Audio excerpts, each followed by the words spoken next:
Assalamualaikum warahmatullahi wabarakatuh. Bismillah, alhamdulillah, wassalatu wassalamu ala rasulillah, thumma amma ba'd. Melanjutkan pembacaan buku remaja antara Hijaz dan Amerika, Panduan Penyiapan Masa Baligh, karya Ustadz Budi Azhari LC. Kita sudah sampai pada halaman 86, melanjutkan subjudul menjawab pertanyaan-pertanyaan unik. Kemarin sudah kita baca yang pertama, yaitu saat si kecil bertanya, Allah sedang memberi kesempatan untuk dimasuki tauhid. Jadi ketika anak bertanya, itu kesempatan untuk menanamkan nilai tauhid pada si anak.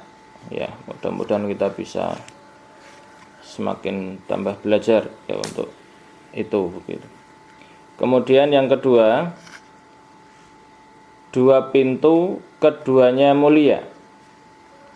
Jawaban kita terhadap pertanyaan si kecil dan anak muda kita ibarat sebuah rumah yang mempunyai dua pintu, pintu depan dan pintu belakang. Pintu depan artinya sebelum kita memasuki rumah jawaban itu, mari kita pikirkan apakah benar akan kita masuki rumah itu, atau tidak. Pintu depan yang dimaksud adalah jawaban kita, maaf nak, ayah, atau ibu, atau ustadz, ustadzah, tidak tahu. Jadi ini mengatakan, maaf nak, tidak tahu lah begitu. Insya Allah dicari dulu, nanti diberitahu kalau sudah ada jawabannya. Dengan jawaban ini maka kita tidak jadi membuka rumah jawaban, tetapi menjanjikan suatu saat rumah itu akan kita buka. Jangan ragu untuk mengatakan hal itu, karena bukanlah aib sama sekali, sama sekali bukan. Karena bukanlah aib sama sekali bukan. Peristiwa ini justru menambah pelajaran baru bagi anak, bahwa tidak berani menjawab kecuali dengan ilmu dan mempunyai jiwa besar serta pemberani untuk berkata saya tidak tahu. Jadi di situ justru ada penanaman nilai bahwasannya menjawab harus dengan ilmu, kemudian berjiwa besar serta berani untuk berkata saya tidak tahu. Tidak ada gengsi begitu. Para sahabat dan ulama dahulu sangat biasa berkata saya tidak tahu.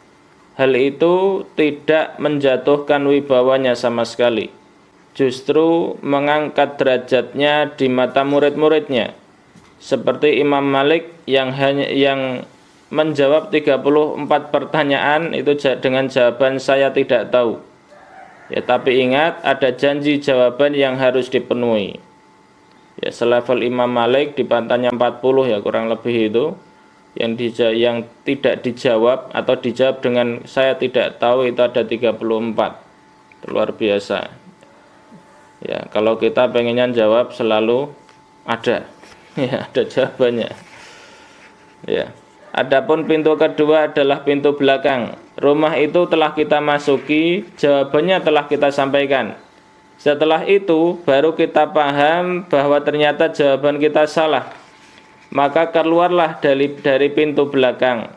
Pintu belakang yang dimaksud adalah maaf nak, ayah, bunda, ustadz atau ustadzah salah dalam memberikan jawaban tentang hal ini.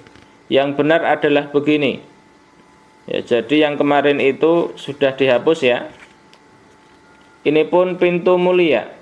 Meminta maaf bukan hal sederhana. Terkadang lebih berat dari berkata saya tidak tahu. Para ulama dahulu pun biasa meminta maaf atas kesalahannya, bahkan menghapus seluruh pendapat masa lalunya, seperti yang dilakukan oleh Abul Hasan Al-Asy'ari yang berbicara di mimbar Baghdad, mengumumkan taubatnya dari semua pendapat terkait Mu'tazilahnya di masa lalu. Kemudian yang ketiga, hati-hati dengan jawaban nanti nak, kamu akan tahu kalau sudah besar. Ini masih sering kita dengar. Berhati-hatilah dengan jawaban model seperti ini, karena akan ada dampak negatifnya. Di antaranya, penasaran mereka semakin membesar yang menyebabkan mereka mencari jawaban dari tempat lain yang belum tentu baik dan benar. Dikotomi atau pemisahan besar dan kecil sering tidak nyaman didengar oleh anak-anak kita yang mulai tumbuh besar, karena mereka ingin dianggap sebagai orang dewasa. Ya. Tetapi tirulah nasihat Imam Abdul Walid Al-Baji untuk kedua anaknya tentang membaca ilmu filsafat yang harus ditunda begitu. Beliau mengatakan, aku ingatkan kepada kalian berdua dari membacanya atau membaca filsafat sebelum kalian membaca penjelasan para ulama yang akan menguatkan pemahaman tentang kerusakannya, lemahnya lontaran-lontaran dan sedikitnya kebenaran. Ditakutkan ia lebih dahulu masuk ke hati kalian tanpa ada kekuatan untuk membantahnya. Jadi semuanya diiyakan. Jika aku tahu kalian berdua telah mencapai derajat ilmu dan mampu membedakan, juga kekuatan menganalisa, aku akan memerintahkan kalian berdua untuk membacanya, agar kalian berdua bisa melihat sendiri kelemahannya dan kelemahan para pengikutnya serta rapuhnya mereka yang tertipu olehnya. Penundaan itu disertai penjelasan tentang ilmu lain yang harus dibaca terlebih dahulu. Ya, jangan loncat-loncat, karena memang belajar itu ada urutannya. Dan penjelasan awal tentang rusak ilmu tersebut, serta kekhawatiran orang tua akan rusaknya hati dan pemahaman karena salah dalam urutan. Jangan hanya menunda jawaban dengan tanpa kejelasan maksud yang bisa diterima. Jadi jangan sekedar berkata, nanti kalau kamu sudah besar juga tahu sendirilah begitu. Jadi harus ada penjelasannya. Kemudian yang keempat, sementara yang terakhir, menjelaskan dengan ilmu bukan kira-kira. Ya, menjelaskan dengan ilmu, ya dengan berlandaskan ilmu, bukan sekedar kira-kira begitu.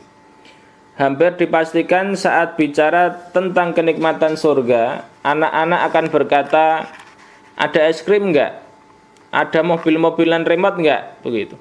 Kalau jawabannya tidak ada, ya tidak ada dalilnya, itu kenikmatan sia-sia. Ya. Maka seketika itu juga anak-anak akan menjawab, kalau begitu aku nggak mau masuk surga. Nah, ini masalah baru yang justru lebih besar. Ada juga yang menjawab, oh ada. Setiap ditanya selalu jawabannya, oh ada. Dengan harapan bahwa mereka bersemangat untuk mengejar surga. Tapi mana di antara dua jawaban di atas yang benar? Tidak dua-duanya. Jawaban pertama salah dari sisi efek, ya, pengaruh, dampak dari sebuah jawaban. Rasulullah Shallallahu Alaihi Wasallam sendiri adalah orang yang tidak sekadar menjawab pertanyaan, tetapi sangat memperhatikan siapa yang bertanya sekaligus keadaan di balik pertanyaan itu. Ya, lihat kondisi begitu. Sehingga terkadang jawaban beliau lebih dari teks pertanyaannya. Adapun jawaban kedua salah dari sisi menjawab tanpa ilmu pasti, hanya menggunakan logika dan kias atau perbandingan yang tidak selamanya benar digunakan untuk menjawab sebuah ilmu. Terus bagaimana cara menjawabnya? Berikut kaidahnya. 1. Jika sebuah ilmu ada jawaban pastinya dengan dalil yang khusus, maka harus dijawab dengan jawaban tersebut. Seperti saat kita ditanya, apa nanti di surga ada pasar?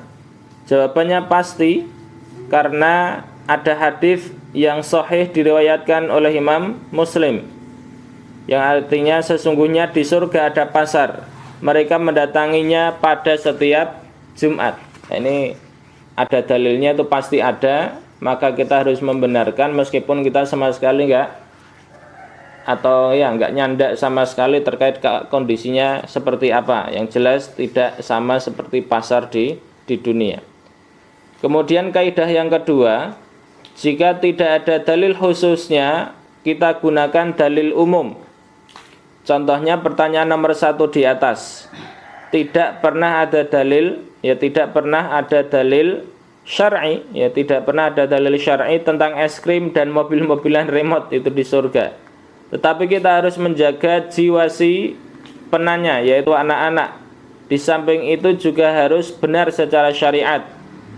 Ya, di satu sisi menjaga jiwa si anak supaya tetap semangat menuju surga, mengejar surga.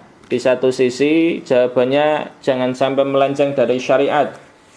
Ya, maka ambillah ayat atau hadis umum tentang kenikmatan surga. Contohnya ayat di ayat ke-35 dari surat Qaf yang artinya mereka di dalamnya memperoleh apa yang mereka kehendaki dan pada kami akan ada dan pada kami ada tambahannya, begitu.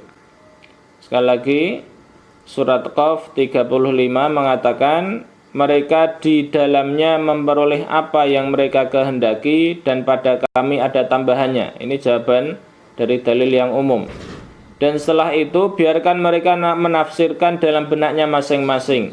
Yang jelas dari lisan kita keluar dalil yang benar.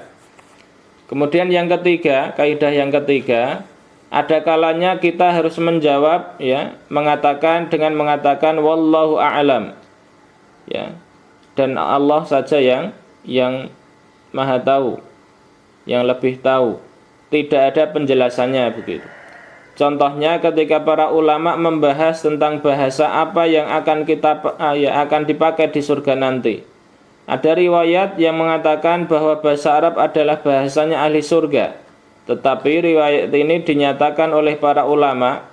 Ya, ulama ini yang dimaksud Ibnul Jauzi, Ibnu Hibban, Al-Zahabi, Al-Tha'alabi, Ibnu Taimiyah dan Al-Albani sebagai hadis palsu.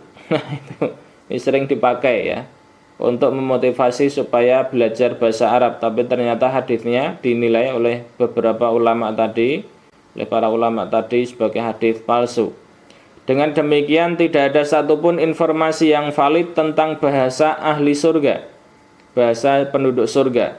Juga tidak ada dalil umum yang masuk dalam hal ini, sehingga kita pun mengatakan seperti para ulama biasa menyebutnya dengan tawakuf, yaitu diam tidak berpendapat, ya, didiamkan saja sudah. Akhirnya cukup mengatakan wallahu a'lam, ya, tidak ada penjelasannya. Kesemua ini bisa kita dapatkan dengan dua cara. Cara pertama terus mendalami ajaran Islam. Cara kedua bertanya kepada ahli ilmu. Sekali lagi, ya, kesemua ini bisa kita dapatkan dengan dua cara. Cara pertama terus mendalami ajaran Islam. Cara kedua bertanya kepada ahli ilmu. Ya. Is'al was'al fas'alu ahla dzikri in kuntum la ta'lamun. Ya, kurang lebih begitu.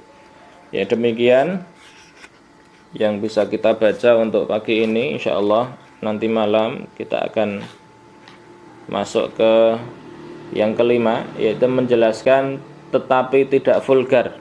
Ya, ini yang terakhir. Ya.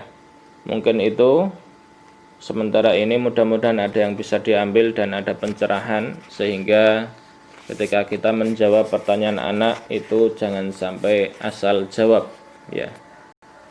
Baik, nakhtim. Subhanakallahumma bihamdik asyhadu an la ilaha illa ant astaghfiruka wa atubu ilaik. Allahumma iyyaka na'budu wa iyyaka nasta'in fahdina siratal mustaqim. Akhiran aqulu lakum assalamualaikum warahmatullahi wabarakatuh.